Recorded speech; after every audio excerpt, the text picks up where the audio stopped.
ഇപ്പം പാസ്പോർട്ടും ടിക്കറ്റും കാണിക്കാൻ വേണ്ടി നിൽക്കുകയാണ് ഗൈസ്. ക്യൂവിൽ നിൽക്കുകയാണ്. ചേട്ടൻ നമുക്ക് ടാറ്റ ഒക്കെ തന്നു. ടാറ്റ ഗൈസ്. പെരുമര എന്ന് പറഞ്ഞാൽ പെരുമര. അയ്യോ, വരി പോലും കാണത്തില്ല, അതുപോലത്തെ മരയാണ്. പിന്നെ ചെറുതായിട്ട് കാറ്റുണ്ട്. പിന്നെ ഇടി, അയ്യോ ഇടിവാൾ പോലെ വരുന്നത്. സീനായിരുന്നു.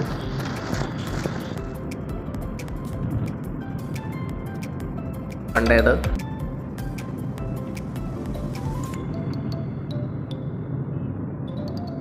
ഗൈസ്. അങ്ങനെ ചേച്ചിയാണ് ഡ്രൈവ് ചെയ്യുന്നത്. ആൻറ്റിയും കൊച്ചും ഫ്രണ്ടിലുണ്ട്. കുഞ്ഞുമാവ് ഇറങ്ങി.